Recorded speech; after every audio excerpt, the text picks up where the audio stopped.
Уважаемые друзья, Dear friends, ladies and gentlemen, colleagues, I am happy to welcome all the participants and guests to the Russian Energy Week. This time, the forum has brought together the record number of professionals, all those interested in the energy sector, 9,500 people. So they came here so that in an open, reliable and trusting discussion to discuss the global energy agenda. It is well known that Russia is one of the major stakeholders of the Russian energy market. We take the leading positions in producing and exporting oil and gas. We are among the leaders of electric energy production and production of coal. It is very important for us to be highly responsive to the trends of global energy so that efficiently utilize our competitive advantages and together with other countries to form the joint energy space and joint energy future. We believe that ensuring the progress of world energy sector, the reliable energy security of our whole planet, is only possible through global partnership, working according to joint, same rules, the same for all, and of course, transparent, constructive dialogue of all the participants of the market without any political undercurrents, on the basis of pragmatism, understanding of solidarity, and reliability of mutual interests. The balance of supply and demand at the oil market achieved thanks to the agreement with OPEC has proven that our approach was right. Russia is going to further foster the dialogue between oil-producing countries to ensure stability of the oil markets, to create sustainable conditions for the development of the sector and ensuring long-term investments. I'd like to point out in the near future, demand for oil is going to grow mostly thanks to the consumers in the Asian Pacific region, although the same trends are to be observed in Europe and in North America. Reliable, partner-like approach of Russia is crystal clear. Russia fulfills it both at the gas market, where it demonstrates an example of reliability and predictability, and on other markets too. Our advantage is not only the major stocks of natural gas, but also the presence of well-developed delivery infrastructure, as well as a pipeline infrastructure that ensures low cost and sustainable stores of net gas at the market. Apart from that, the levels of LNG trade is also growing. In the recent 10 years, it has almost doubled. Russia is an active participant of the LNG market. We put into operation new producing and processing capacities. We carry out strategic plans of development of transportation infrastructure, among other things, improve the Northern Sea route and create icebreaker fleet that will allow for all year-round navigation, including the gas carriers within the spaces of Russian Arctic. Another important track of global energy that also is showing positive trends is coal industry. 10 years ago, very few believed that it is a promising energy resource. However, today we see the demand for coal growing, especially in the countries of APR. For Russia, it is important to get a foothold and increase its capacities at this dynamic market. We improve our capacity, including those of the infrastructure, the Baikal system, the Trans-Siberian Railroad. We improve the capacity of the seaports. We ensure efficiency and security of production. We give extra attention to eco-friendliness of technologies, transportation of coal and its consumption, especially in electricity production. We are going to improve the heat generation in Russia to introduce digitalization to the energy network. In the nearest 20 years, the world is likely to see the robust demand for energy. The experts believe that by the year 2040, the consumption of electricity power is going to double, while the demand for primary sources of energy, that is oil, coal, and gas, and other important sources will be higher by 30%. The same trends are to be observed in exports and in the technology of the energy production. Another important point is maintaining leading positions in such a high-tech sector as nuclear energy. Today, Russia is actively constructing 25 nuclear power plants in 12 countries of the world. All in all, we are planning to build 36 of those. We are going to increase the number of requests in electricity and energy, while maintaining the highest possible standards in security and industry. Another important goal is the development of renewable energy sources, especially in the hard-to-access and remote regions of our country, such as East Siberia and the Russian forest. For our vast country, the largest in the world, with its diverse natural and climatic conditions, we have enormous opportunities and potential for development.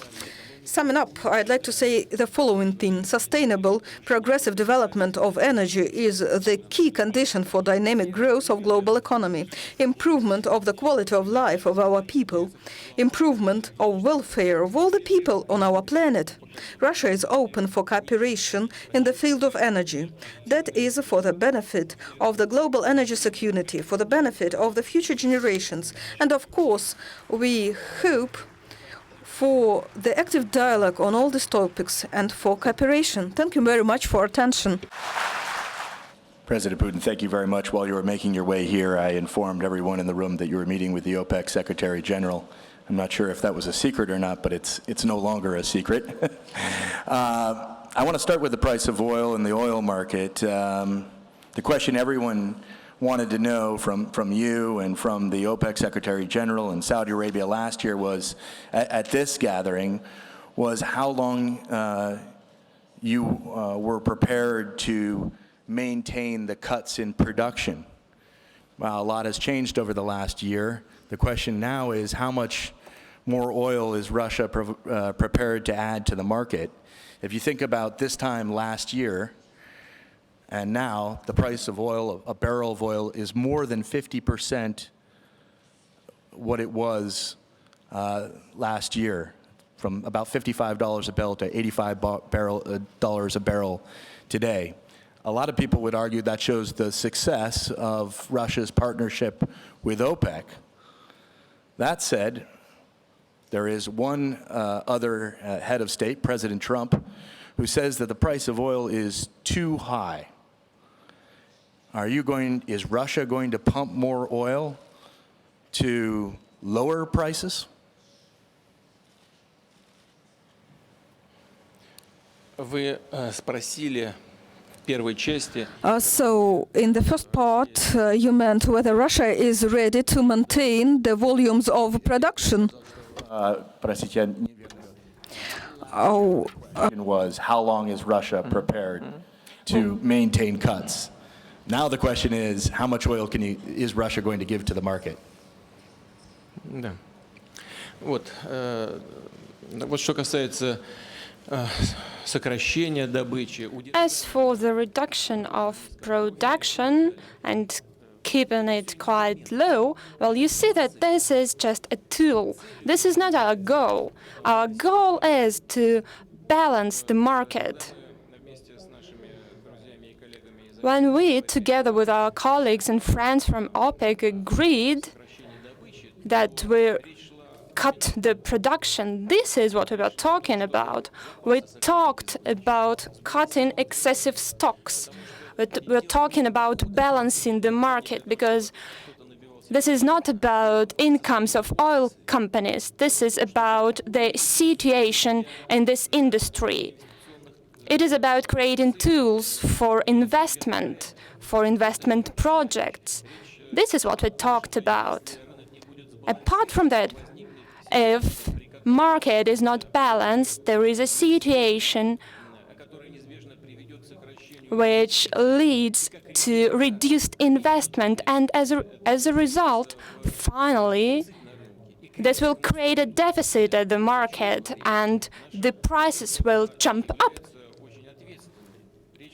Our position is very responsible. We were talking about balancing the market, and we managed to reach this goal together with our colleagues from OPEC.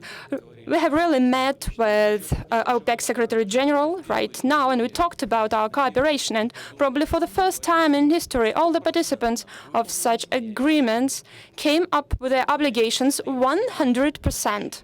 They totally complied with their obligations. For example, take Russia. Our obligation were to cut the production by 300,000 of barrels, and we did so. So the market is balanced right now. Oil price is growing, but this is not the result of our activity, but the result of circumstances that we created, the result of expectations and decisions about Iran, which were absolutely illicit and malicious for global economy. I'm also talking about developments in Northern Africa related to some circumstances there, like civil war and so on and so forth. I'm talking about situation in Venezuela, about the restrictions that were introduced there. President Trump, as you said, thinks that this price is too high. Well, probably to some end he's right, but we're absolutely okay with it. $65, $70, $75 per barrel is okay in order to ensure efficient operation of energy companies and ensure investment process. But let's be frank, such oil price is actually to some part result of activities of current US administration. I'm talking about sanctions against Iran, about political problems in Venezuela. Just have a look at what's going on in Libya. The state has collapsed, actually. This is the result of irresponsible policy, which has a direct impact on global economy. So not only in energy, but also in policy, in political area, we have to establish a closer cooperation in order to avoid such disturbances. And talking about the increase, well, really, we have increased by 400,000 barrels as we agreed with our partners. We can do 2,100 more. Last Thursday, as you'll be aware, speaking at the United Nations, President Trump accused OPEC, of which Saudi Arabia is the de facto leader, of ripping off the rest of the world. He also, this weekend, called King Salman of Saudi Arabia and asked him to increase production. So how much oil is Saudi Arabia pumping right now, and how much oil is Saudi Arabia prepared to provide?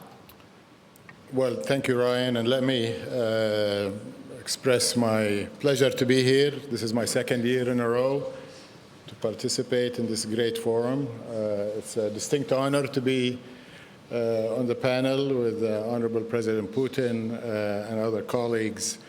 And of course, I have almost a weekly communication channel directly with His Excellency Alexander Novak, where we work together on our bilateral relationship, but also importantly, on stabilizing the global market. I want to acknowledge the catalytic role that President Putin and the leadership of Saudi Arabia played in bringing the kind of stability that the President just talked about, in particular, the meeting a couple of years ago on the sidelines of the G20 in Hangzhou, where the two leaders, President Putin and His Royal Highness Prince Mohammed bin Salman, agreed that we will bring producers of a like-minded, responsible position to bring stability back to the market.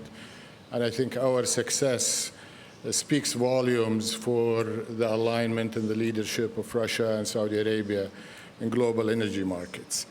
As the President said, from the first conversation we had, our objective was to bring supply and demand in balance, inventories within a comfortable range, and investment flows back into the industry, and a revival of an industry that was suffering from bankruptcies, layoffs, and lack of direction. I think on all of those fronts, we have achieved 100% success. It remains the question of the price, and my position and the Kingdom's position on the price is that it's left to the markets. What we can influence is fundamentals, and the fundamentals today are extremely healthy. Inventories are actually building counter-seasonally in the third quarter. Usually the second half, as many of my colleagues in the energy industry knows, that typically that's the high demand season, high refining, and we see a lot of draws on global inventories. We're seeing OECD and US inventories building since June, when we made the courageous decision in Vienna together, led by Russia and Saudi Arabia for the OPEC Plus grouping, that it's time to ease supplies. I can tell you that at that time, or preceding our meetings in Vienna, Saudi production was below 10 million for the entire first 5 months of the year. In October, we're producing about 10.7 million, and I anticipate that November will be slightly higher. This is not a unilateral decision. We've made a commitment together with Russia and other partners that we will bring compliance back to 100%, and we're on our way to do this. And this has translated just between Russia and Saudi Arabia as of today to about 1 million barrels between the two countries, 700 plus 300. I know the UAE, Iraq, and we have the energy minister from Iraq here in the room, has also pumped more. So the OPEC Plus is very responsive to meeting demand. And I said just before the panel today that not a single customer of Saudi Aramco has requested a barrel since June that has not been responded to. But I think we have to assume that the forces that the Honorable President mentioned, geopolitical tension, speculation, will ultimately ebb, and we will see stability back in the market. I think what's important is to think what is going to happen in the next decade and beyond as supply continues to decline in maturing fields, as demand continues to grow at a healthy pace. Is the energy industry prepared to invest? And thanks to the alignment that Russia, Saudi Arabia, OPEC, and other producers have, we can provide that assurance that the market will have stewardship and that there is predictability and stability. Thank you very much, Patrick. For the last several months now, you've been talking about how the oil price is going to go to $100 a barrel. It's been growing quite quickly. Do you think it could go beyond $100 a barrel? Where are we headed?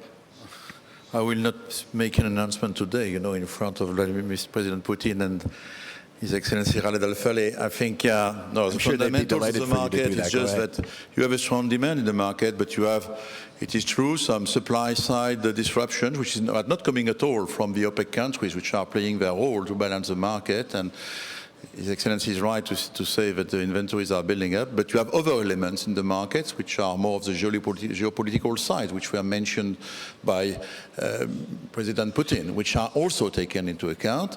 And the market anticipates today more disruptions on the supply side than required.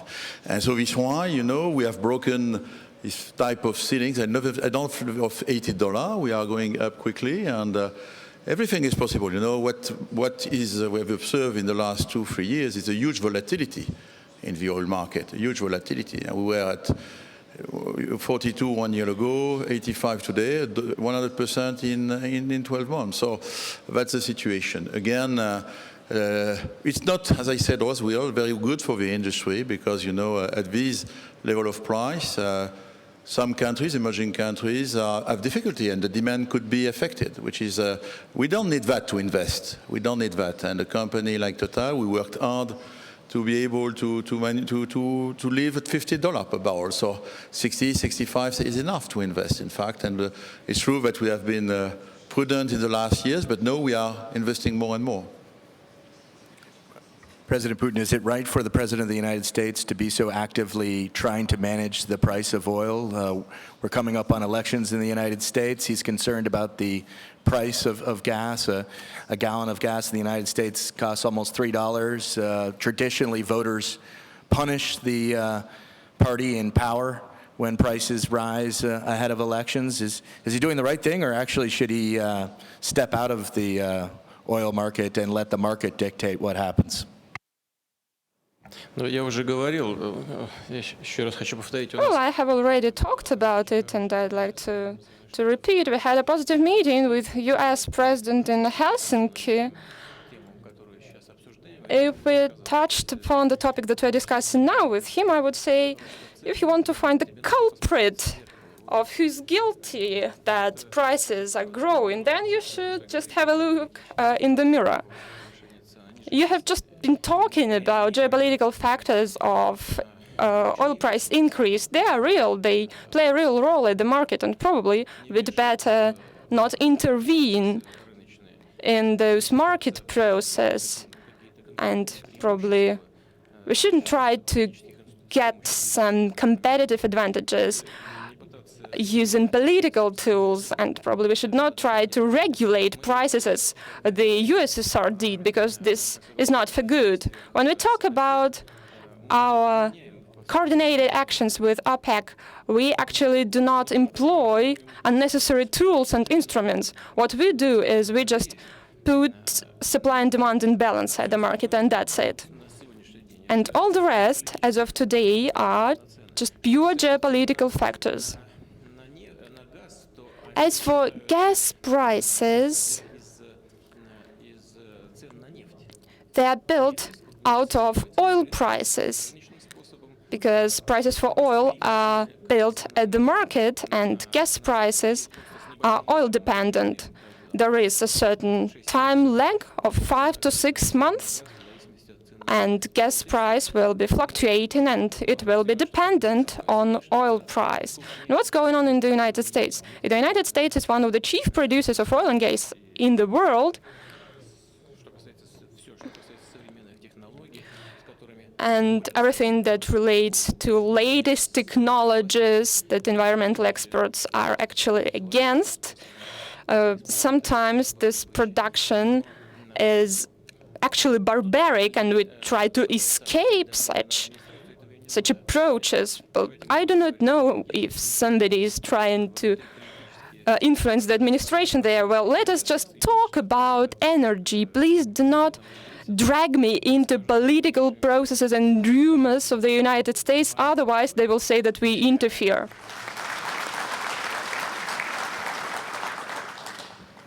Маленькая поправка перевода. When I spoke about the price of gasoline in the United States, a gallon of gasoline, I meant the price of petrol, of benzene, not gas. А ведь это... Well, you see that the price of final product, when we talk about petroleum products, is not only dependent on primary oil and gas price. There is also state policy that influences the ultimate price for consumers. And what is the taxation part out of it? For example, some European countries actually increase the price for gas that they buy with us. They increase it nearly twofold. So this is all dependent on policy of the consumer state. So don't point at the producer of energy resources. Just have a look at those who consume it, at their policy, at what they do in order to create a positive price for them. Let's talk about Iran. Patrick, Total would have been the largest foreign investor, energy investor in Iran, had you not pulled out of the nearly $5 billion deal there to develop the world's largest gas field in Iran. Right now, the European Union is looking at a plan that would allow for trade between Iran and other countries, despite the U.S. sanctions, that would allow countries to get around the sanctions. Is that what the EU is talking about with this new initiative? Would that be enough to allow you to return to investing in Iran? The answer is no. It's no, because we are in a world where one country is imposing its law, and we cannot, Total, which is a global company, we operate in 130 countries around the world. We cannot afford to take the risk to be banned from using the US financial system. That's the reality of our world, and EU is trying to make some efforts, mainly directed, I think, to SMEs rather than large corporations, but the answer is no. President Putin, let me ask you about this EU initiative. What do you make of it? This came too late, but better late than never. It came too late because not long ago, President of France, when making a speech in New York, talked about the necessity to increase the economic sovereignty of the European Union, to decrease its dependence on the United States. This is correct. This is absolutely right. Because using political tools, somebody tries to get competitive advantages here in business. I believe that nobody likes it, but this is what's going on. And we see it happening today.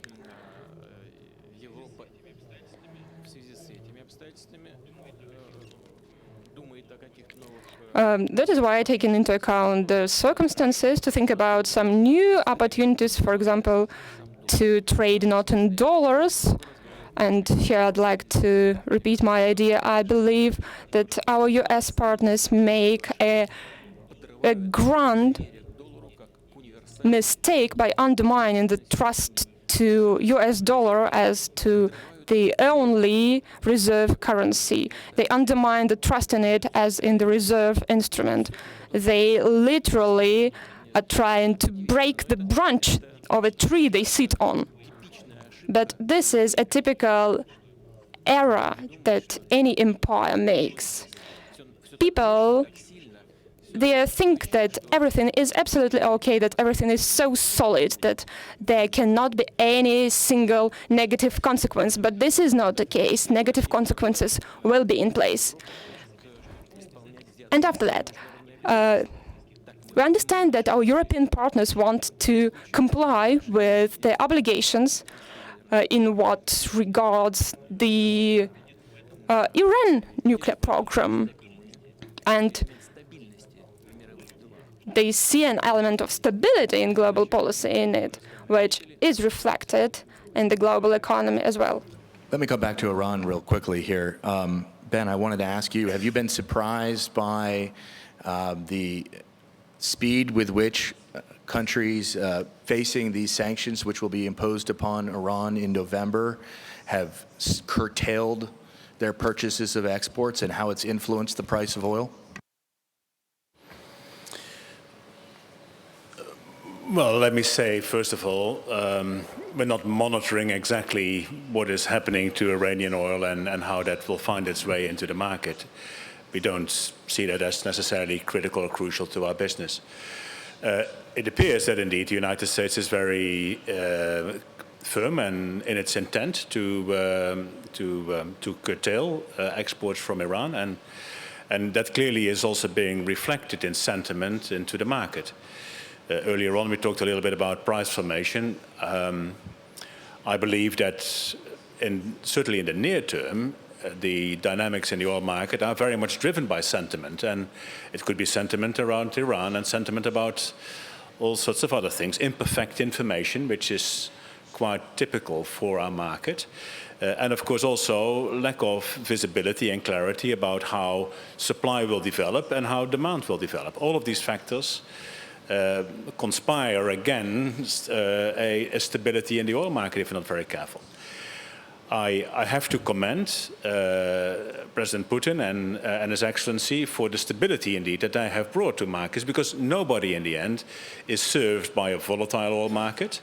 The visibility for companies like us or other countries to invest, the visibility on cash flows, comes to a point that indeed we are starting to affect the fundamentals of the market, the fundamentals of supply and demand. So bringing stability is fundamentally a good thing. Where the price will end, I am with the previous speakers on that. That's a function of where the market will land. I would argue that what we are seeing at the moment as an oil price is not an unreasonable oil price. We will need to attract a significant amount of investment that has been curtailed now for the last few years in order to see the market balance for years to come.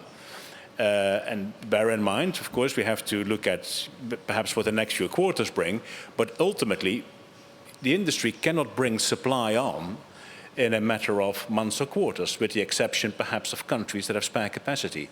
But industry participants like ourselves don't have spare capacity. We have to make investment decisions, we have to construct, we have to start up, and that comes with delays of 4, 5 years or longer. And therefore, predictability in the market is a good thing to have. And I think we should be grateful for the predictability that is being brought about over the last few quarters and years. Thank you, President Putin. I'd like to go back to Iran for a second. One of the things that the United States would like to see Iran do is to obviously withdraw from Syria. The U.S. National Security Advisor just last week said that the United States is going to now stay in Syria as long as Iran and its proxies are there. Russia's been very clear. Russia says that the U.S. military's presence in Iran is illegal. What can you do about the U.S. being in Syria?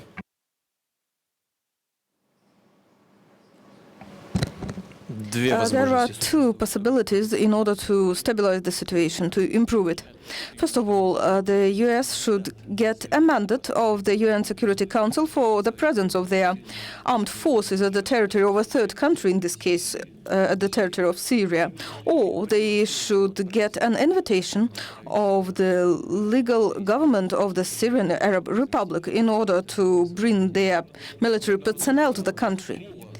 There is no other third way of ensuring the presence in the international law. What can Russia do to change the U.S.'s position? The U.S. says it's going to stay, that Iran has to leave, and the U.S. will stay until Iran pulls out of Syria. So what can Russia do?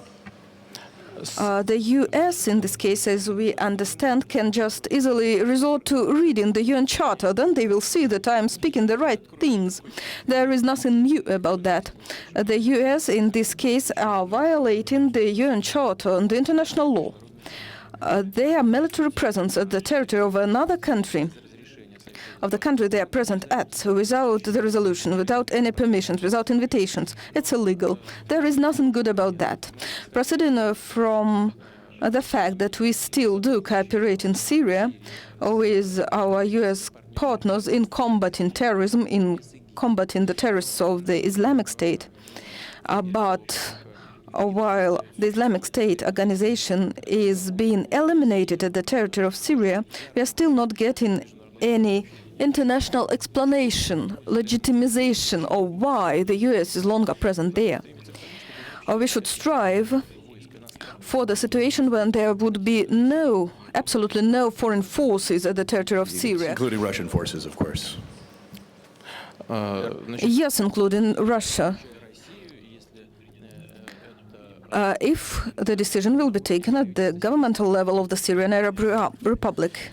You just struck a deal with President Erdogan on Syria. Do you think that that's going to hold?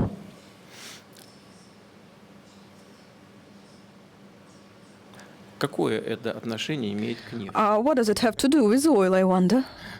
It's in a very sensitive geopolitical area. Well, perhaps it has something to do with oil if we consider that Syria is also an oil producer. And still, there is some influence on the markets. In this case, that's true. We need a stable Syria, without a doubt, and not to mention other aspects, speaking about the international security and combating terrorism. That is a very good deal, I'd like to say, between Russia and Turkey in this case, because it let us avoid yet another bloodshed. You see, the essence of the deal is that we agreed to create a demilitarized zone 15-20 kilometers deep within the de-escalation area in the vicinity of Idlib, that is the Idlib area, And I'd like to point out that right now we truly proactively work on implementing these agreements. And our Turkish partners too. We see that, we are thankful for that to them, we appreciate that and are going to work with them further with the support of Iran in this case. Let's return to energy, or at least more directly to energy, President Putin, and talk about Nord Stream 2. That's the pipeline that Gazprom wants to build between Russia and Germany.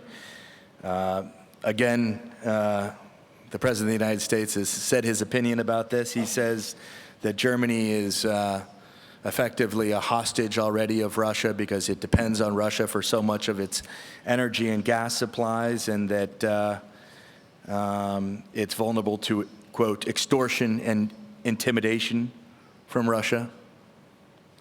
What do you make of that?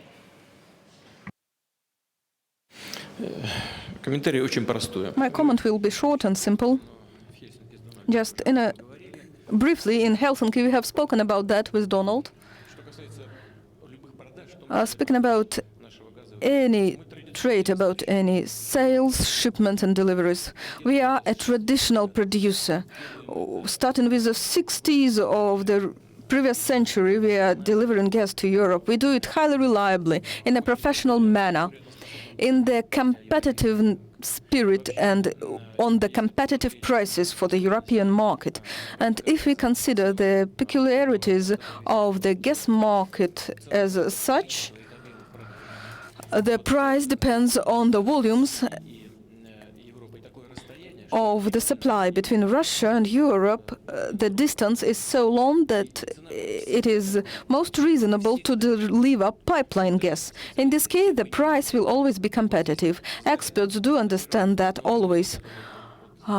Here, near me, there are a lot of people who are experts, who can freely sit near me and provide you with their expertise. They will provide assurance of my words. Thus, Nord Stream 2 is a purely commercial project. I'd like to underline that. It is linked to the increase of energy consumption, among other things, in Europe, first of all, and the reduction of energy producing in Europe. Thus, they need energy. What can be done in this case? We provide 34% of the required energy to Europe. That's a fair share, but that's not a monopoly.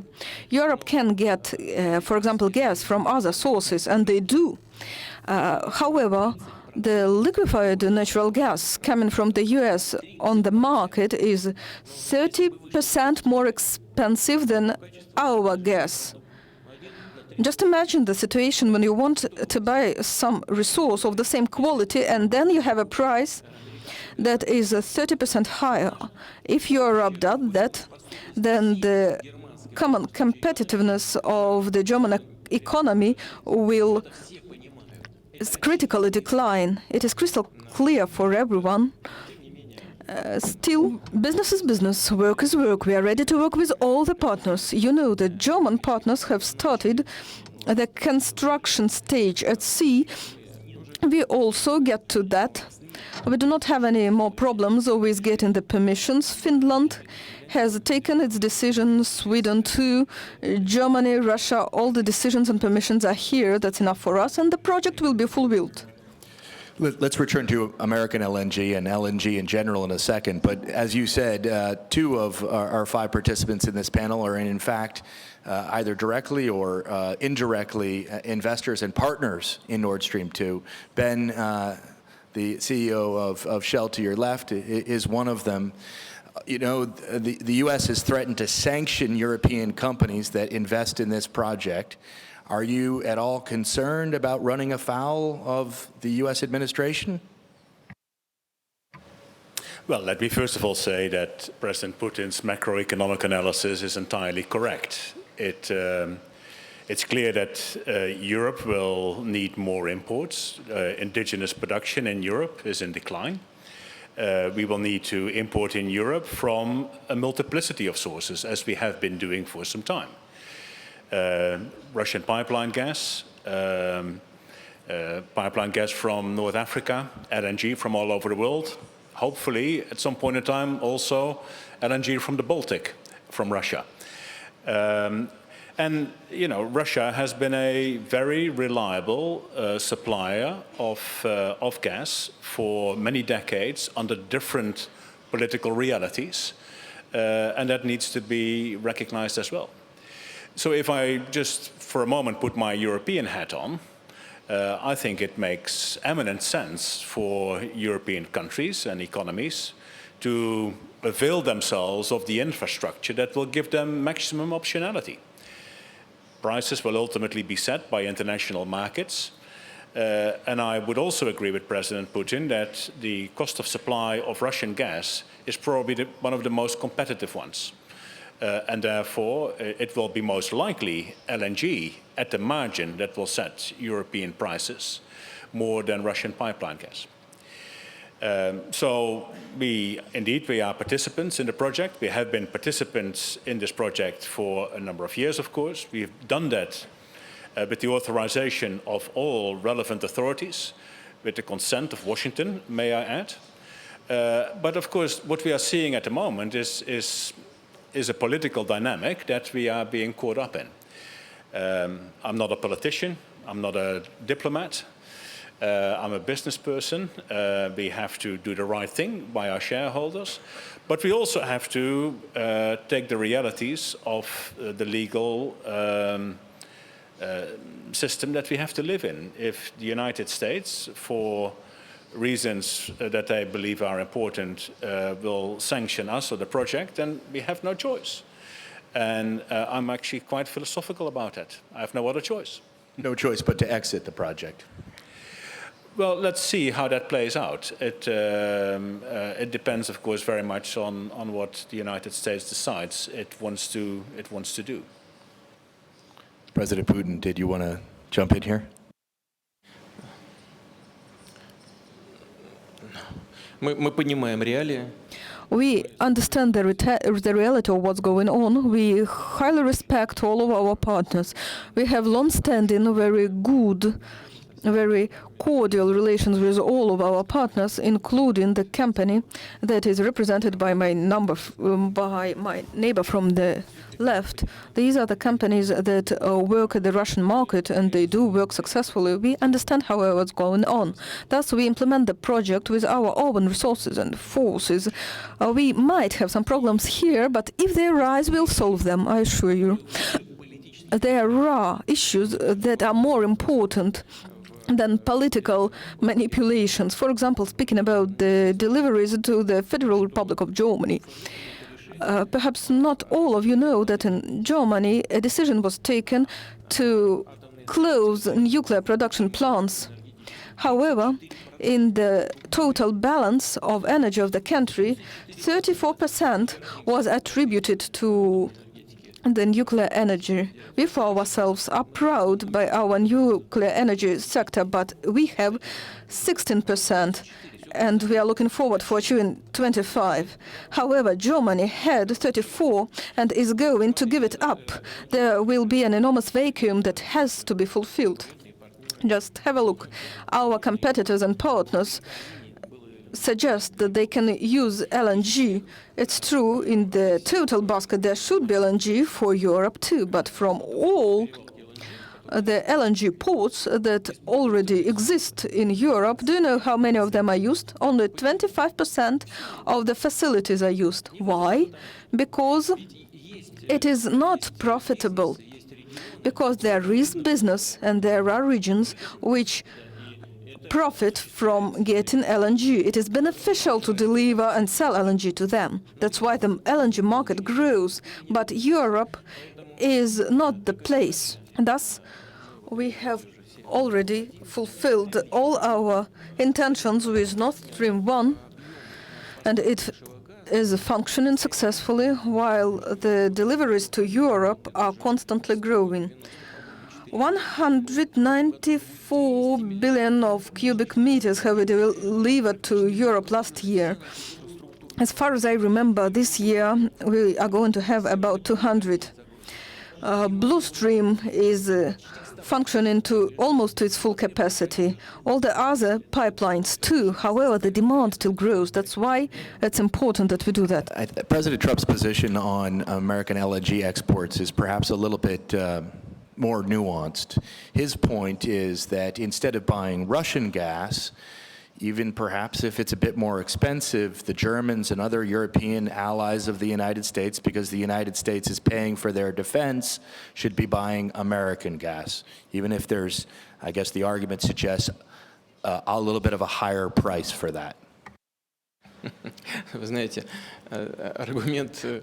Well, you know, this is not really a very good argument. However, I see Donald is protecting the interests of his country and his business, and perhaps if I were him, I would do almost the same. However, the US LNG is not a bit more expensive, but 30% more expensive. It's quite a bit. Too much, I'd rather say. It's, in fact, doesn't make the plan implementable. However, there are some markets where LNG is efficient. For example, the Asian Pacific region. By the way, the first shipment from our new facility at Yamal liquefied natural gas facility, the first tanker, where did it go? It went to the US, you know, why? Because it brought profit to the businessmen. That is the consequences of market. Who did buy the first oil tanker? The US did, because it was profitable at that time, at that place, at that time, and they did buy it. And still the deliveries are sent to the American continent because it is profitable. One cannot fight with these trends of the market. One just should look for mutual approaches to create favorable conditions at the market, among other things, for oil recovery in the US, for oil consumption and gas consumption in the US, so that suppliers and customers will find themselves in favorable conditions. One can do that while harmonizing the policy lines, not by imposing some decisions on one partners. Speaking about the argument of providing protection in return for unfair trade, I believe it's not the right one. What is the result then? The Europeans today are starting to speak about more independence in providing security of their countries, that they should perhaps create their own security and protection union that will not be competitive in the face of NATO, but still will ensure that they will have a better security policy. That is the result of such maneuvers, as far as I know. And thus, I believe that much will be changed through life itself. No, I just wanted to support a little bit the argument that President Putin made. We have contracts to import LNG from the US. They started delivering cargoes to us this year. So far, these contracts were designed and entered into to be shipped to Europe. But so far, we have sold these cargoes to Asia, Southeast Asia, not to Europe because of economic convenience. There is no economic convenience today to sell LNG into Europe when you can sell it elsewhere where prices are higher. So LNG is a great commodity. It's liquid, you can move it around, and it's very difficult to compete with piped gas so far in this part of the world. It's as simple as that. Patrick. I just would like an argument. I went to Washington and discussed with Rick Perry and Steve Mnuchin. You know, we are Total investing in US LNG, also in Russia LNG. And I told them, you know, as a US investor in an LNG plant, I don't want to send my LNG to Europe. My target is to send it to Asia. So your argument that US LNG should go to Europe is not at all the interest of business, of people who are investing in the US today. So all that I think is wrong. We should just let the market strength. You are in a liberal market, a free market in Europe, and then let's competition. And in fact, US LNG somewhere is putting a ceiling on the gas price in Europe, which is good for European consumers. Let the competition go, and Ben was perfectly right, maximize the number of infrastructure, and the most competitive sources of gas will be bought. That's very simple, and I think there is a big mistake to mix politics, geopolitics, and energy, because at the end, it's the consumers who would pay all that. And we should think to that in a continent where we will rely, our energy in Europe is relying upon importation, which is fundamental for the economic growth of the continent. Pekka, let me give you an opportunity. Fordham has a 47% stake in Uniper, which is one of the 5 financial investors in the Nord Stream pipeline. I wanted to give you an opportunity to speak. Okay, thank you. I'm, of course, an electricity guy, so I comment from that point of view. And to continue on what President Putin said about Germany shutting down nuclear, which will significantly affect the energy balance, of course, we also need to remember that currently Germany is producing 40% of their electricity with lignite or coal. And in Germany, as in all Western European countries, because of the need to reduce emissions, the pressure on coal will also increase. Europe's own production of gas will go down, as has been mentioned here, and at the same time, 2020s will in many respects be the decade of electricity. It was mentioned here that the share of electricity in final consumption of energy today is, well, it is about 20% today. It will grow in the future. We will see electrification of traffic. We will see electrification of decentralized heating in many parts. We will see electrification of some significant industrial processes. And the fact is that in a country like Germany, if you shut down nuclear and if you want to reduce the use of coal, it is not going to be enough to just have a lot of wind and solar and maybe some hydro. When you are without nuclear, then it automatically means that the strategic importance of gas as providing security of supply and providing balancing power for big peak consumption hours will grow. So from that point of view, we have a very pragmatic approach to this whole question, and we see it as a purely commercial project that makes sense. And as a shareholder in Uniper, we obviously expect them to honor the commitments that they have made. Minister Falek, I was not expecting so many people wanting to weigh in on this issue, but we're delighted.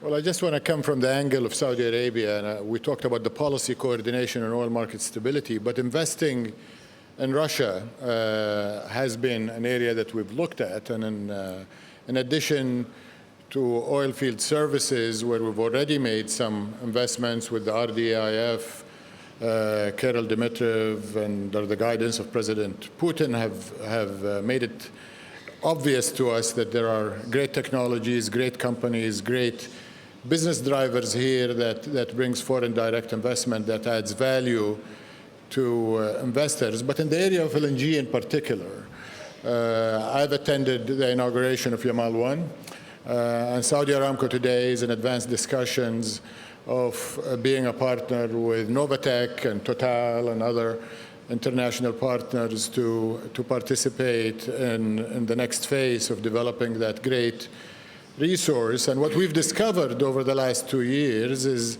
that unlike this image that has been painted, that this country is closed, that it's a monolithic state control, that it's actually quite capitalistic, quite market-driven, investment conditions are attractive, and we will have our right, if we proceed with this investment, to offtake the LNG, to take it to global markets, mostly Asia, but if we need it in the kingdom and in the region, as the President suggested to me in Yamal, to replace burning of liquids, we will be able to do that. So I would just say from our perspective that there are great resources, great conditions, and the market forces here in Russia are very conducive to globalization and to allowing this competitive, healthy process of bringing the cheapest resource in the global landscape to the markets that need it. Please. Let me perhaps add one more thing to what was just said. We've been investing in Russia since already almost a decade. Okay, we have been changing our investment horizon over the years. We have been investing in oil and in gas exploration and production for some time, then sold. We have been investing, and we are in one of the largest energy producers. We have started an investment program through Russia with our co-shareholders, RDIF, in renewables that is now coming into the system. What we try to see here is that the whole changing specter of technologies that are affecting the energy world, and that includes the big digital effort that I think Russia will start to pick up with Rossetti guiding this, is that in Russia, maybe this is not something that everybody is aware of. Russia is one of the luckiest countries in the world in terms of energy. There is not a single form of energy that lacks in big scale. So the choice is perhaps even too much. There is an incredible combination of energy sources that Russia can play with. And what we have observed is that across this time period, the logic of development of different energy resources has been quite straightforward and well organized. And it has been perhaps driven by the idea that energy in itself is not something that you can build your life around. Energy is good because it develops society, it develops an industry, it develops technological growth. Today, the fact that you start here in Russia to see renewable energy coming in is not because you lack energy. You could go on for ages without renewables in Russia. But putting renewables into the picture develops a full new industry that can pick up and become another competitive battleground for Russian industries. So industry is the core of welfare for nations. Energy is just an enabler for industry to develop. And I think that's the way in which Russia started to see this from the beginning, and that's why we remain in this country, because we see this logical connection between the development of the economy and energy, and not just energy on a standalone basis. Because energy alone is nothing. Even if we are all energy people, we should be aware of that. Energy is nothing without society that uses it. Thank you. We have so many topics that I want to cover, but we can't leave the subject of LNG without giving the floor very briefly to Ben, who just did the biggest deal in LNG in 5 years, $12 billion investment, LNG Canada. Why the optimism? Yeah, thanks, Ryan. We sanctioned the Canadian LNG project yesterday morning. Been a project in the making for quite some years, of course. But we believe it's the right project at this point in time, right location, aiming for the right markets, but also the timing is right. We are looking at a market that will be tightening up in the next few years. Already we see some tightening in the LNG markets. The 20s, we will probably see that demand will remain unfulfilled in very significant proportions. So having a project come in that is competitive, both from a financial perspective, a resource quality perspective, ecological perspective, this will be the lowest carbon footprint LNG by a large margin ever built, is the right thing to do. But I would be remiss sitting here in Moscow talking about a Canadian LNG project if I wouldn't also mention 2 Russian LNG projects that we are in. We are still in the leading LNG, or the first LNG project in Sakhalin, where we are looking very much to expand that project. That project is probably even more advantaged in terms of where it is, location-wise, in the middle of markets, with a fantastic track record. It's the best LNG project in the world in terms of its performance and track record. And we're working together with Gazprom on another extremely promising LNG project in the Baltic, which will service a very dynamic market in the Atlantic Basin. Both projects that have, in my mind, tremendous potential, and fit in the same way right into that period of tightness in the market that will be coming up in the 2020s. So we are optimists in LNG.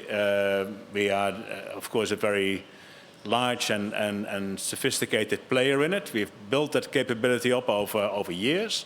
We intend to be the leader in this industry, and we believe this industry has a long running room ahead of it, including in Russia. Just a word to say that Canada is competitive, but Yamal Peninsula is more competitive, and that the Arctic 2 project will be even a step forward in terms of competitiveness compared to Yamal. We are building together with Novatek, I see Lionel Michelson, hello. We are building a huge province of LNG there in the middle of nowhere. Nobody was believing in this project 7, 8 years ago. It was considered in the industry as one of the most crazy ones, but I must ensure everybody that with the support of the Russian government, which has helped in spending money on infrastructures and which is continuing to open the northern route, we are building there one of the, I would say, new province for LNG for the world. And I could thank Mr. President Putin for his leadership. And again, I think it's just a startup of a story, and that will be one of the largest provinces of gas, natural gas in the world. So thank you for your support. President Putin, let's get back to geopolitics. When you were talking about oil, and when everyone talks about oil and disruptions on the market, they don't just talk about Iran, they talk about Venezuela. You mentioned Venezuela at the beginning of our conversation. Last year, I interviewed the President Maduro, the president of Venezuela here. Venezuela is an ally of Russia. Russia has a lot of oil interests in Venezuela. Oil production in Venezuela is not going well, and politically things are going very poorly. As you know, millions of people are leaving the country. There's hunger. There is a lot of talk in the United States, and not only in the United States, in Central and South America, that perhaps it's time for President Maduro to go. Do you agree with that? Это должен определить народ Венесуэлы. The people of Venezuela has to decide on that, and nobody else in the world. As for various instruments and tools to influence the situation in Venezuela, well, we understand that we all influence each other, but nobody should use tools that deteriorate the situation of the civil population. Because we cannot be happy that people suffer there. We do not want them to live a worse life than they do now. Recently, there was a terrorist attack against President Maduro.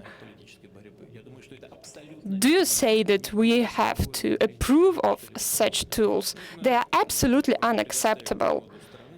The people has to have the right to decide on their own fate.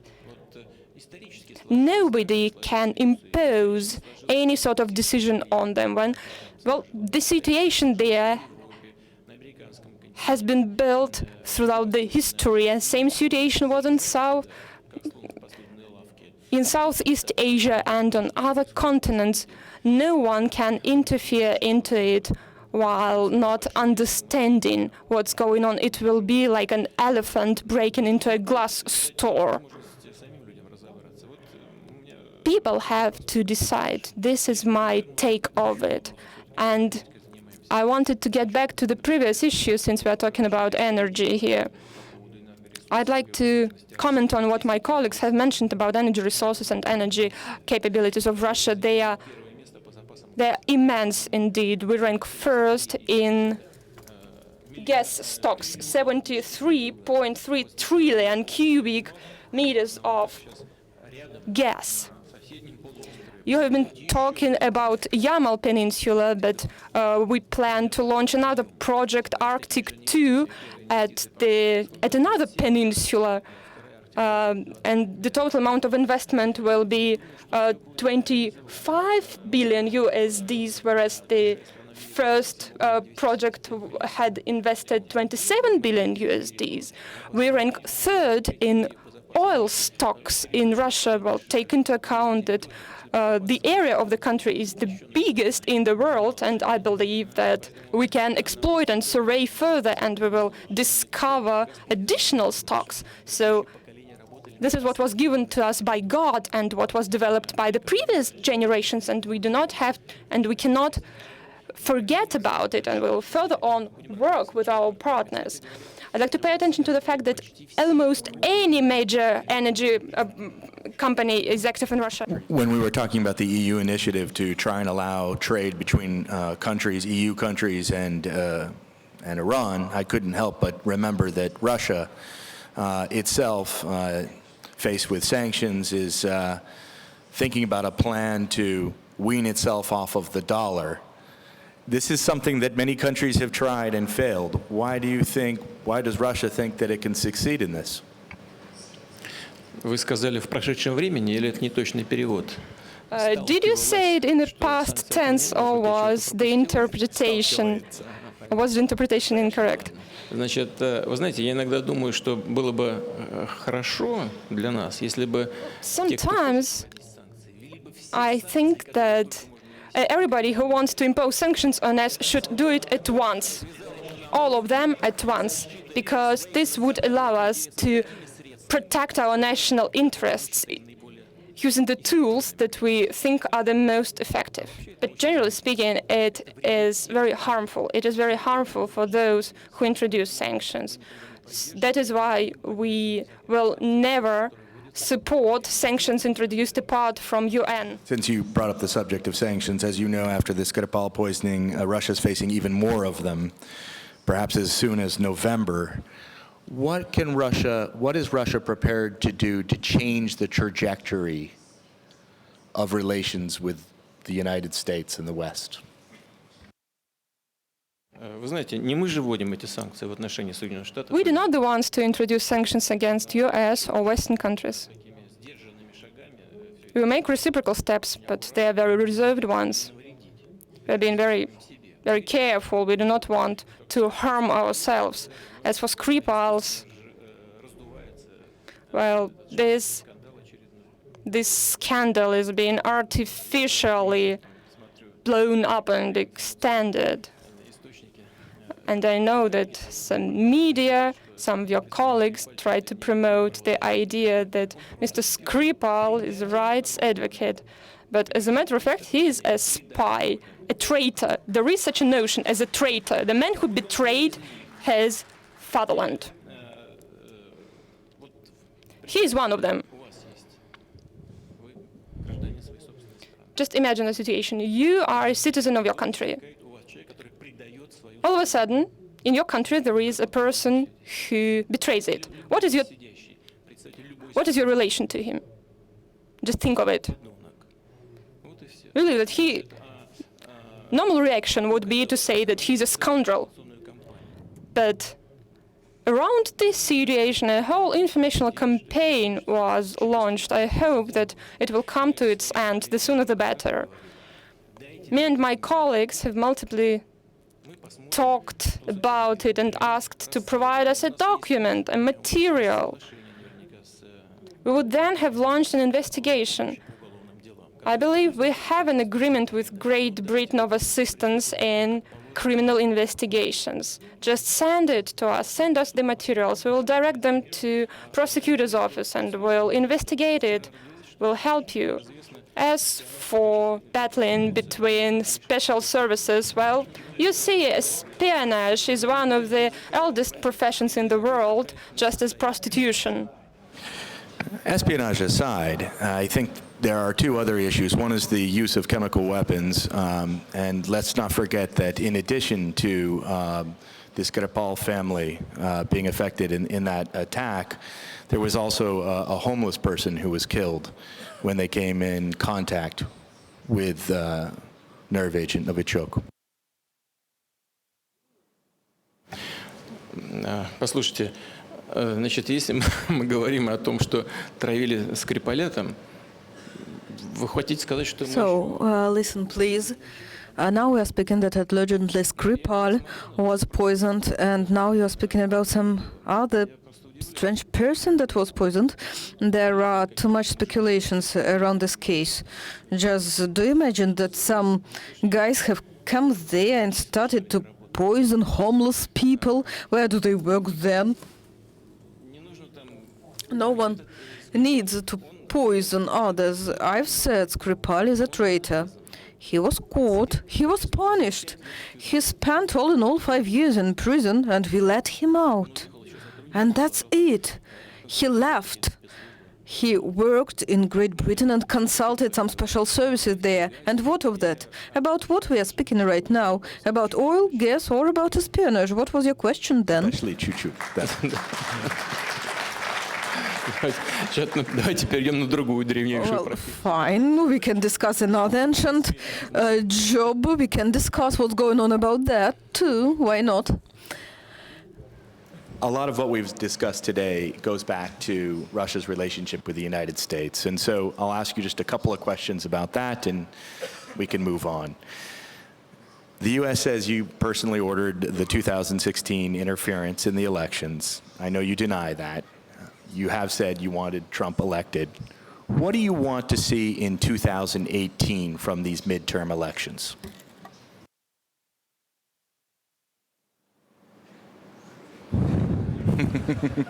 В России или... Do you mean in Russia or in the US? About what are you asking? What would you like to see happen in the 2018 midterm elections in the United States?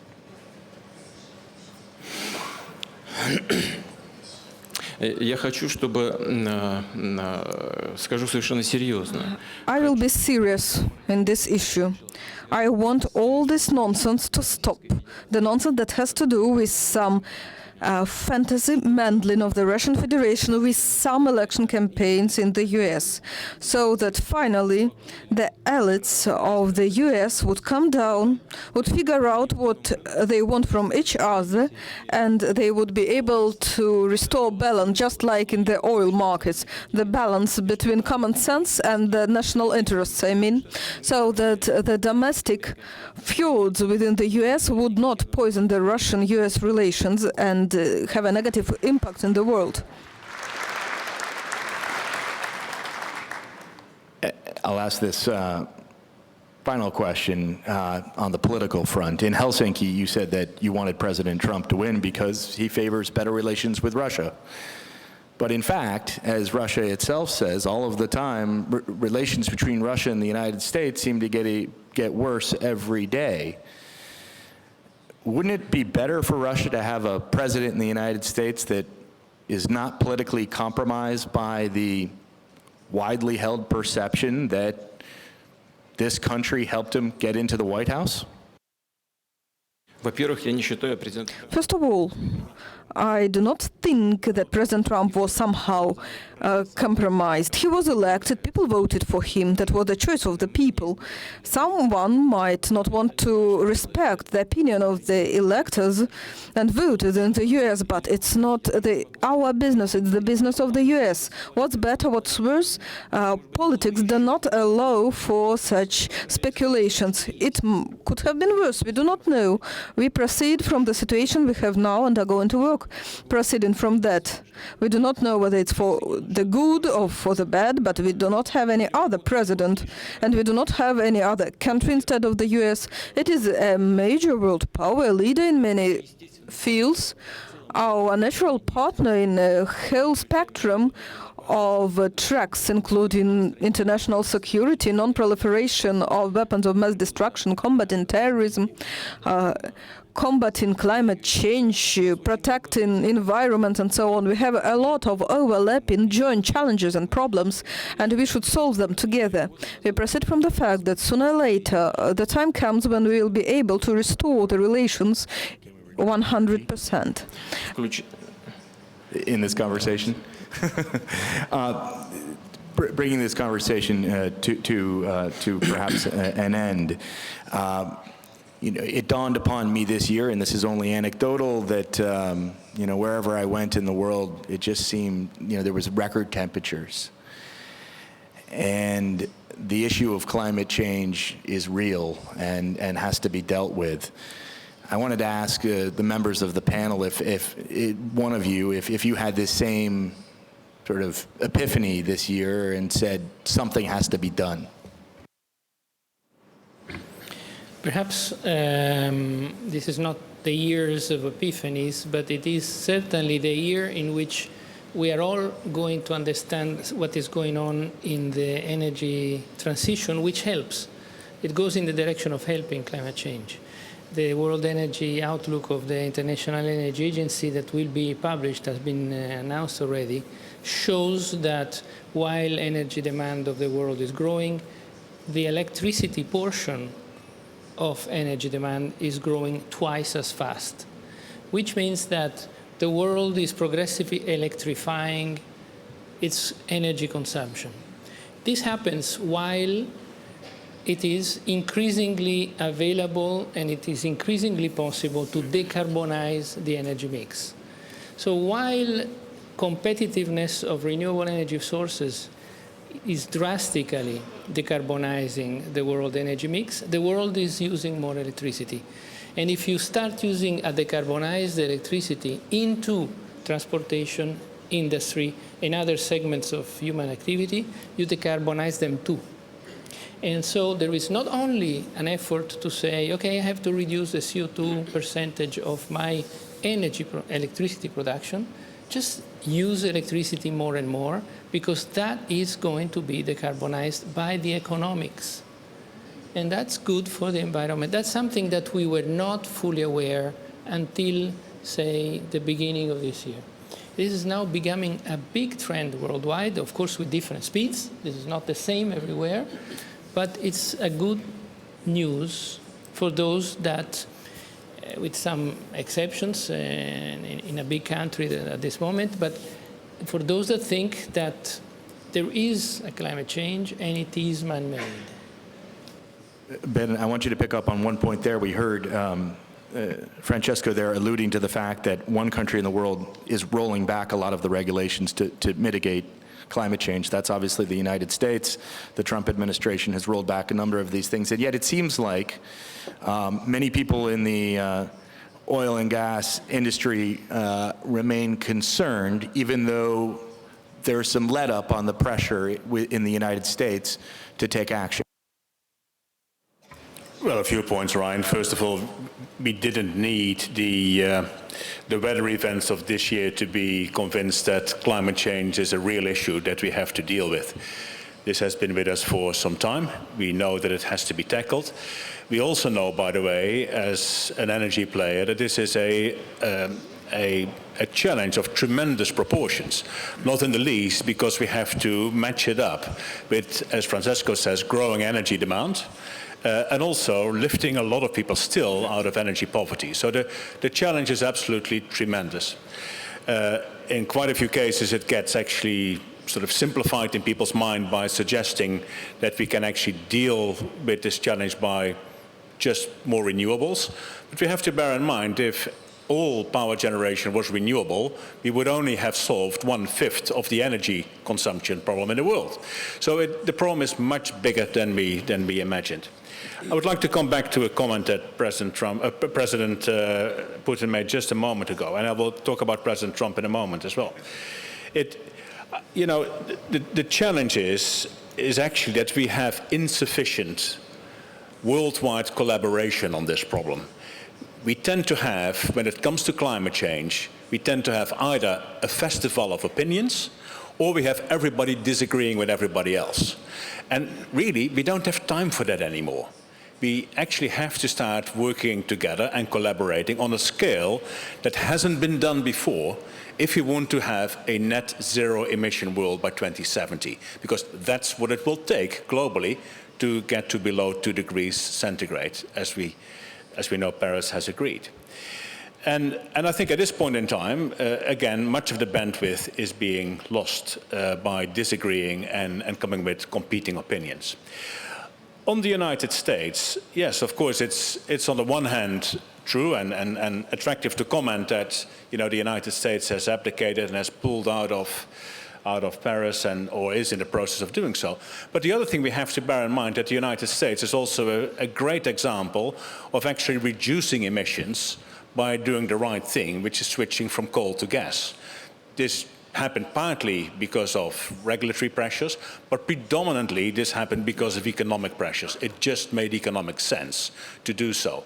So if you look at the amount of emission reduction that has taken place, the United States actually stands out as a great example. And the only other place where I see a tremendous amount of progress being made, or at least the intention to make progress, is in China. And that is indeed very much driven by policies, and of course also driven by a desire to improve air quality.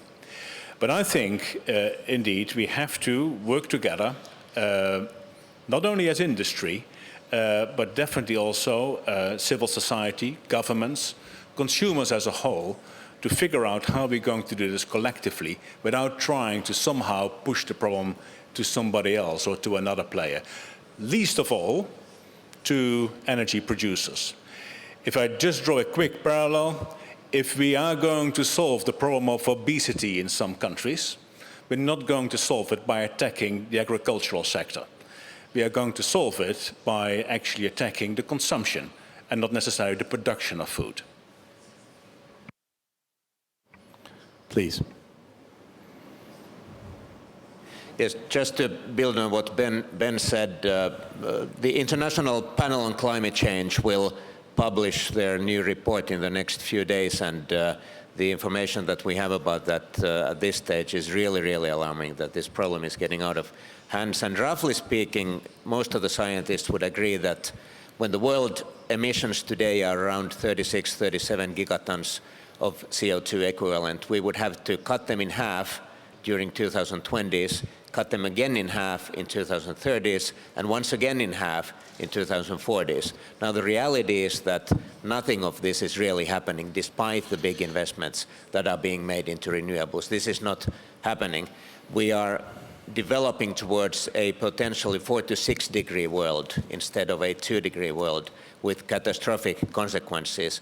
So that's why quick international coordination between world top leaders is needed, so that we would get something like that could be a global carbon trading market-based system with tough globally coordinated targets covering pretty much all sectors. It would have to be something of that order of magnitude if we would really want to make a big change, and this is where efforts from world's top leaders would really be needed. Just to add a point, I think we need to be realistic. Today we are not going at all on the roadmap to 2 degrees. And why? Because the people need energy. There are a lot of people who do not have access to energy in many emerging countries, and they want to have access to cheap energy. Reliable and cheap, affordable energy are fundamentals. And the big challenge is to combine that with the climate, the clean energy challenge. But the short-term issues for many emerging countries is to have access to energy. And so either the developed countries are ready to make some huge transfer in order to help these emerging countries to invest in more expensive energies, because let's be clear, even if there is a decline in the cost of renewables, in the cost of even in natural gas, it's somewhere more expensive than coal, for example. It's why we need absolutely to continue in our world, and companies like oil and gas companies, which are considered sometimes like the devils, you know, we are participating to these bad guys. In fact, we are spending our time, in particular in a country like Russia, to continue to be more and more competitive, producing lower cost oil, like it's possible in Russia, producing lower cost gas, like it's possible in Russia, lowering the competitiveness of LNG in order to bring this natural gas to all these emerging countries in Myanmar, in Pakistan, in Vietnam, in Philippines, in many countries, like in China. I think this is the duty of what we need to do. And the solution will go through the economics, I would say. If we are able to produce more competitive energy sources, then we will manage this transition. But I never believe that ecology is is just done by regulation. It doesn't work like that. It has to be driven by economic fundamentals. And from this perspective, I would say to President Putin, your country is almost a perfect model, but by the way, Total is following, you know. Low-cost oil, more natural gas, plenty of renewables with hydro. There is one point where I disagree, is don't produce too much coal, Mr. President. Minister Falek, before I let you speak, I did notice this weekend a story that said that Saudi Arabia had shelved a $200 billion plan to build the world's biggest solar power generation project. Is that because you think it just doesn't make economic sense, or is it something else? Well, let me address it in the context of what we're talking about, which is climate change. First of all, climate change is real, and we see the effects, of course, in our region more than anywhere else. Extreme temperature, desertification, acidification of the sea, and impacts on all kind of ecosystems, and also of humans' ability to live and thrive. And therefore, it has to be addressed collectively by the global community. And I think the other point I want to make is that you cannot isolate climate change and the environment from global macroeconomic trends, demographic trends, urbanization, and all of these issues. Billions of people who either don't have today access to modern energy or will be added to this planet's population will demand energy. We have no way of denying them this, and they will get it one way or another. The question is, how do we provide that energy in an affordable, accessible, but also in the least environmentally harmful way? And of course, the solution that we've been advocating is that it's going to be all of the available sources of energy. Oil and gas will continue to play the leading role, hopefully with technology and efficiency and with less carbon impact. Of course, renewables and nuclear will also increasingly play a role, despite the unpopularity of nuclear today due to some safety concerns. But we believe technology will address this, and of course the Russian Federation has a leading role to play globally, and the kingdom will play a part of this. Renewables, I think, is the big game changer going forward, and everybody is betting on it and is investing in it, and so is the kingdom. And His Royal Highness, our Crown Prince, signed an agreement with the SoftBank Vision Fund 6 months ago to launch probably the world's largest investment in solar, to be centered in the kingdom, but really to be addressing the global opportunity and the global challenge. And you mentioned the 200 gigabytes as a long-term target. The kingdom is absolutely not shelving that project. Work has been going on day and night since the launch of that initiative 6 months ago. We have pilot projects that are being developed. We have investors that have been talked to about investing in the kingdom and the whole value chain. We have research centers that are being developed to really do a game changer. And it's not just about generation. I think the biggest problem with renewables that we know is about storage and around-the-clock availability. So we're going to be investing in new storage technologies, batteries, and other storage schemes, smart grids, connecting with our neighbors. We're already connected to the GCC. We're talking to Iraq about connecting to their system. We're going to be connecting to Africa, and so on and so forth. So renewables is a game changer. However, as an oil and gas producer, and in this group, I would say this will not eliminate the role that oil and gas has to play for many, many decades to come. And of course, gas is much better than coal and electricity, which will play a leading role as well. President Putin, I know you need to get to a meeting with the Austrian Chancellor, so I'm going to wrap this session up with you, sir. The title of our conversation today is sustainable energy for a changing world. You've been driving Russian energy policy for nearly 20 years now. What changes in the world, or what change in the world is, would you identify as the biggest concern for you, and what gives you the most optimism when it comes to what we're seeing? Если позволите, я все-таки по теме. If I may, I will also cover the questions you asked. We are really witnessing global warming. The reasons, however, remain obscure because there's been no answer, and the so-called anthropogenic emissions cannot be listed among the main reasons for that. The reasons might be very global, for example, some cosmic changes, some shifts that we cannot even see probably overall in this galaxy.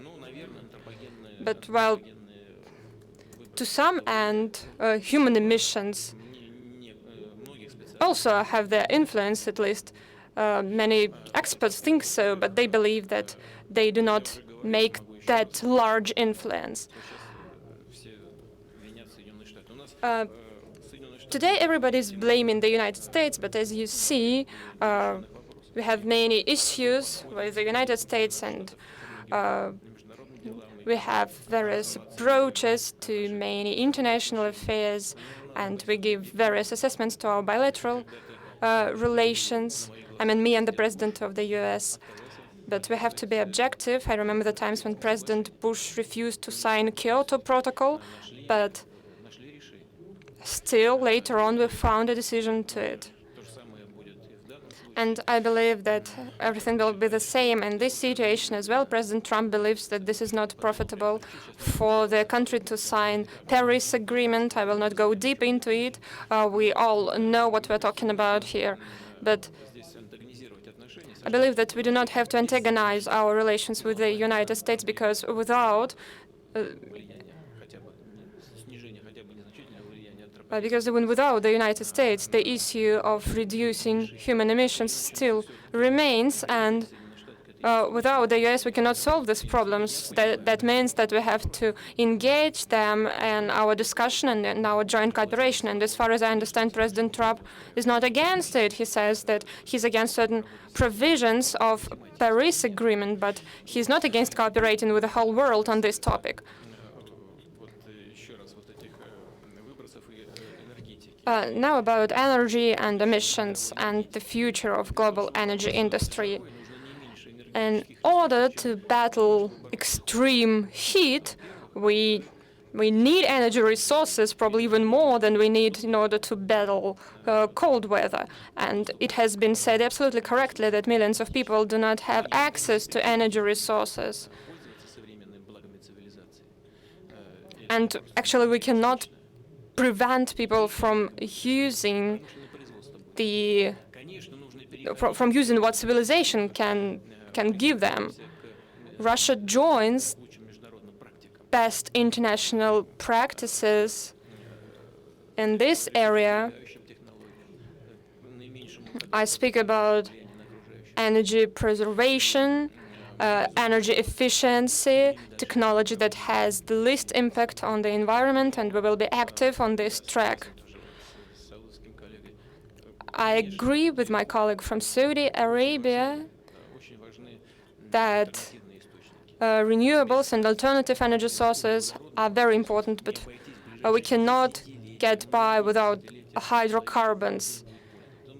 During the decades to come, we will be using those resources. We've been talking about oil, but coal is the most popular source of energy today. But today we talk about electro cars, but electric cars need electricity, and some countries need to burn their coal in order to get electricity. And today we see that the most environmentally friendly energy source is gas. So we have to view all the problems in package. And now, Patrick Pouyanné posed a challenge to you. He said it would be good if Russia used less coal. Are you prepared to accept that challenge and reduce consumption of coal here in Russia and production?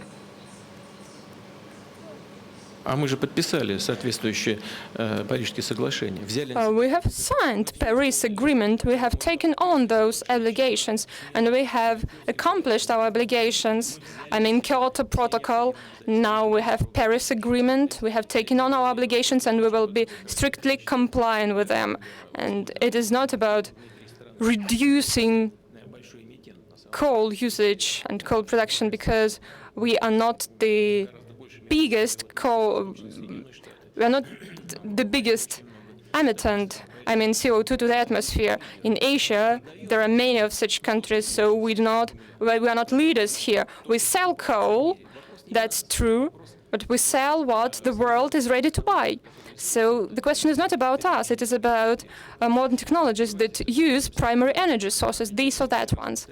And your final question, could you repeat it? The title of the panel is Sustainable Energy for a Changing World. You've been driving Russia's energy policy for nearly 20 years now. What changes, or what is the change that gives you the most hope, and what do you think the biggest challenge that you see right now amongst the changes is for energy? Обеспокоенность вызывает неопределенность. Well, we are greatly concerned about unpredictability, both in policy and economy, volatility, if you want so. And the number of those unpredictable factors is growing. Uncertainty. Uncertainty also causes... Are you talking about your colleague, the President of the United States? Не только. Ведь... Not only about him. He contributes, certainly he contributes to this feeling of ours, but, well, we understand that he's the president of a bigger global power, but I'm just talking generally about the situation. Have a look at growing extremism. What are the sources for it? What are the reasons? Why are those problems that acute? Why this extremism, why does it emerge into terrorism? We have to think of the reasons. But, I will not go deep into detail, but many parameters are like this. Economy, this uncertainty in many areas, well, raises our concern. But we are very optimistic about the common sense. No matter how difficult and complicated the situation is, humankind will also find a way out of the most precarious situation, being guided by the interests of their countries, of their peoples, and this is the goal of any government, to ensure growth of wealth of their citizens. And the sooner the better, everybody will understand that we have to abandon all the disputes and contradictions, at least abandon attempts to solve those contradictions by illicit instruments that go beyond the limits of international law. I believe that we have to strengthen the leading role of UN and on this basis to move forward. And on that note, please join me in thanking and congratulating our participants in today's panel, and of course our host today, the President of Russia. Thank you.